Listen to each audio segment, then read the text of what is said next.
Hello दोस्तों, welcome back to my YouTube channel. I am Laxman Prasad Chaudhary and welcome to all. दोस्तों देखिए, इसमें हम आप 5.2 आज 10th क्लास का करेंगे और इसमें पहला क्वेश्चन है ये आपका 30 नंबर।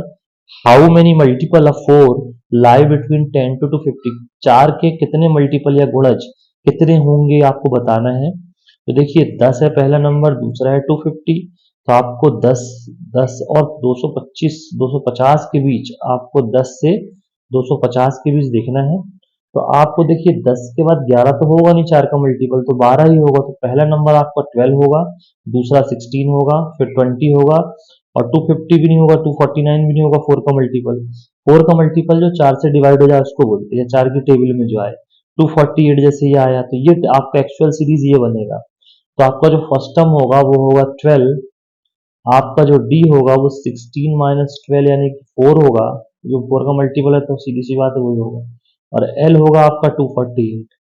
तो अब आप यहाँ फॉर्मूला लगाइए, ए एन बोलिए, A plus N minus one D, ये फॉर्मूला बोलिए। या आप इसी को एल भी बोल सकते हैं। ए एन का मतलब होता है लास्ट टर्म, ए एन का मतलब होता है लास्ट टर्म। बात समझ में आ रही है। तो आप यहाँ रखेंगे 248 और ए की वैल्यू होगी 12, एन की वैल्यू आपको पता नहीं है, यहाँ लिखेंगे 4। अब ये 12, इसके बाद इसको लिखेंगे 4n-4। अब 12 में से 4 जाएगा तो 8 ही बचेगा और 4n और यहाँ आएगा आपका 248। ठीक है, ध्यान से देखिए, बहुत बढ़िया क्वेश्चन है।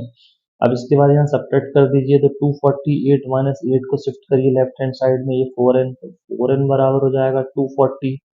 और फिर n बराबर आपका 240 अपॉन 4, तो 4 वन जा 4, 4 सिक्स जा 24, 4 जीरो जा 0, तो आपका आ जाएगा 60। तो टोटल जो टर्म्स होंगी वो 60 होंगी। इसी टाइप से आपको एक डिविजिबल वाला क्वेश्चन भी दिया गया है, ध्यान से देखिए। आपको एक डिविजिबिलिटी वाला भी क्वेश्चन दिया गया है। इसमें आपको क्वेश्चन नंबर 14 बोला है, क्वेश्चन नंबर 13 नहीं है, क्वेश्चन नंबर 14 आप 13 करेंगे, वो 14 है एक्चुअल में। इसमें बोला है how many three digit number, three digit number, three digit number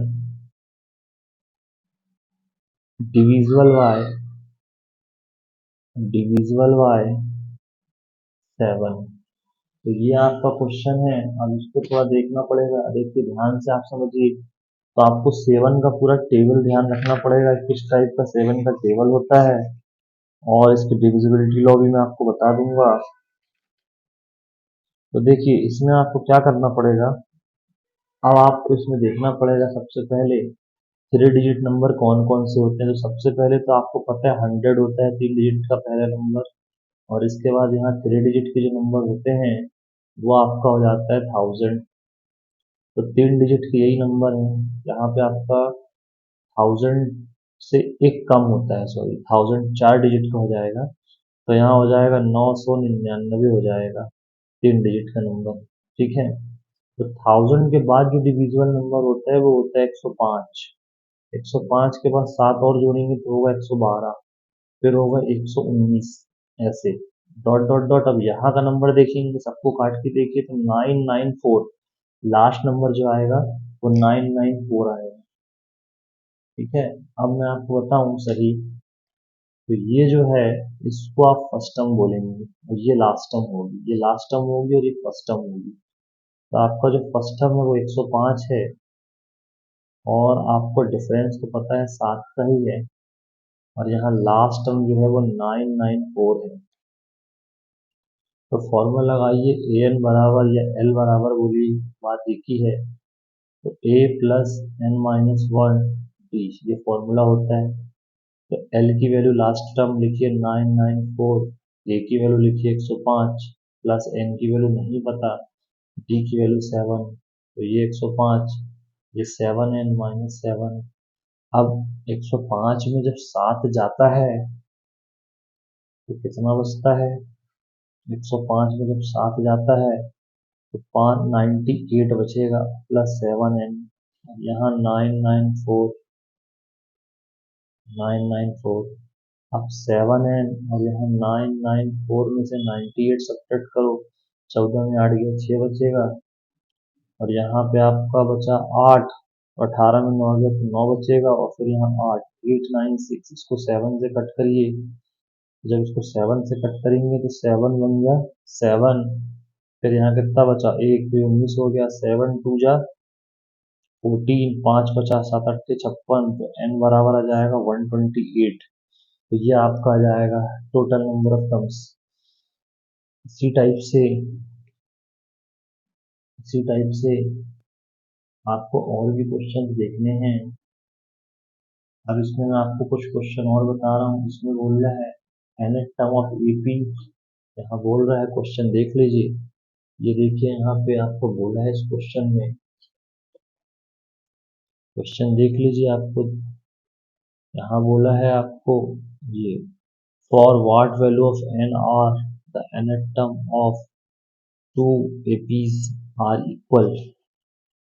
N की किस वैल्यू के लिए दोनों के values, what value of n are nth term of two APs are equal. ठीक है, तो अब मैं आपको बता रहा हूँ ए एन और ए एन डैश दोनों निकाल के। ठीक है, ए एन और ए एन डैश दोनों को निकाल के अभी पता चल जाएगा। देखिए, सबसे पहला काम आप सीरीज लिखिए। तो इसका जो है for what n nth term of equal हो दोनों में, for what value of n, n की किस वैल्यू के लिए इसका nth टर्म दोनों का इक्वल हो। ओके, तो आप लिखिए जो एपी है, पहली एपी का नाम क्या है, 63, 65, 67 डॉट डॉट डॉट। ठीक, अब इसमें देखो ए फर्स्ट टर्म है 63, और डी क्या हो जाएगा 65 माइनस 63, यानी डी कितना हो जाएगा 2। लास्ट टर्म तो कुछ है ही नहीं। और दूसरी सेकंड, ये फर्स्ट एपी है। कौन सी एपी है, ये फर्स्ट एपी, ये फर्स्ट एपी है। अब सेकंड एपी आओ, सेकंड एपी आओ। सेकंड एपी जो है वो है आपकी 3 10, 3 10 17, तो ए कितना आया 3, ए डैश ले लो, है ना। ठीक है, अब ए डैश ले सकते हो और डी डैश ले सकते हो। डी तो कॉमन ही होना चाहिए वैसे, 10 में से 3 जाएगा तो 7 ही बचेगा, है ना। अब देखो इसके ए एन इक्वल है, तो A N equal to A dash N, दोनों की एपी, यानी कि ये first AP equal to second AP, है ना। एन तो रखी नहीं अपन ने, तो अब लगाओ formula A plus N minus one D, और यहाँ पे भी वही N minus one D, same process. तो ए की वैल्यू कितनी है, सबकी ए की वैल्यू रखो, ए की वैल्यू रखो, यहाँ रखो 63, एन की वैल्यू पता है नहीं, ये हो जाएगा आपका डी का वैल्यू यहाँ पे 2, फर्स्ट के लिए तो 2 है। फिर यहाँ पे आपका थर्ड है, ए का वैल्यू सेकेंड एपी के लिए, और एन माइनस वन यहाँ रख दो 7। अब सॉल्व कर लो भैया, ये 63, ये 2n-2, ये 3, यह आ जाएगा 7n-7। अब देखो ये +7 है, और ये तो यहाँ आप इसको यहाँ ले जाओ, तो देखो 63 में से 2 जाएगा तो बचेगा 61 प्लस 2n, और यहाँ पे 7 तो बचेगा 7n-4।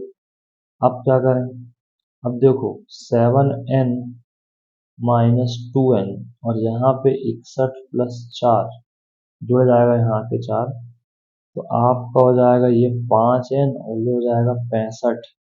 तो n बराबर होगा 65/5, काटेंगे तो आएगा 13, तो n की वैल्यू आएगी 13। तो आपको समझ में आया होगा, आई होप। n की वैल्यू आएगी 13। दूसरा एक मैटर और है, देख लीजिए, समझ लीजिए बारीकी से। इसके बाद आपको बोला है, एक और क्वेश्चन है, इसमें बोला है determine AP whose third term is 16। बोल रहे कि ऐसा एपी निकालो, फाइंड एपी, एक ऐसा एपी निकालो। ये आपका क्वेश्चन नंबर 16 है। इसमें बोल रहा है कि थर्ड टर्म जो है, थर्ड टर्म 16 है, और सेवन्थ टर्म जो है seventh term exceed the fifth term by 12, यानी कि फिफ्थ टर्म से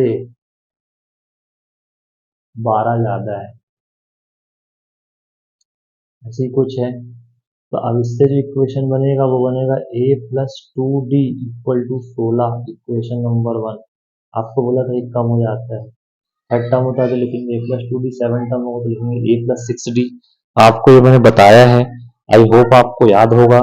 अब यहाँ इससे क्या करेंगे, सेवन्थ टर्म का मतलब a7, फिफ्थ टर्म का मतलब a5 प्लस 12। तो अभी 7 का मतलब होता है a प्लस 6d, इसका मतलब होता है a प्लस 4d, एक कम, तो यहाँ प्लस 12। भैया a से ये तो कैंसिल ही हो जाएगा। अब 6d माइनस 4d बराबर 12, तो बचा 2d। अब d बराबर 12/2 काटो 6, d बराबर 6 बचा। अब d बराबर जब 6 बचा तो आप अच्छे से पता चल गया, इक्वेशन फर्स्ट में रख दो, तो लिख दो putting the value in equation first of D ना। तो a प्लस 2d बराबर 16, तो a प्लस 2 इंटू 6 सॉरी, ये 12 हो जाएगा, और ये 16 प्लस ए बराबर 16 माइनस 12 हो जाएगा आपका 4। तो ए बराबर हो गया 4। आई होप आपको समझ में आया होगा। तो इस टाइप से करना है भाई साहब। और इसके बाद आपसे पूछा है डिटरमाइन द एपी, आपको पूरी एपी निकालना है। तो एपी चलती क्या है, जनरल फॉर्म एपी का होता है A plus D, A plus 2d, A plus 3d dot dot dot. तो जो फर्स्ट टर्म है वो आपका 4 है, फिर है 4 और 6 कॉमा, फिर ए की वैल्यू 4, फिर 6 दूनी 12, फिर ए की वैल्यू 4, फिर 3 सिंह 18 डॉट डॉट डॉट, तो हो जाएगा 4, ये 10, फिर ये आपको हो जाएगा 16, फिर इसके बाद ये हो जाएगा 22 डॉट डॉट डॉट। तो ये आपकी एपी होगी। तो इस टाइप से करना है भाई साहब। तो बहुत समझ के क्वेश्चन करिए, ठीक है। आई होप आपको समझ में आया होगा, ठीक है। Thank you very much. Next video में हम बनाएंगे बाकी questions. Thank you very much.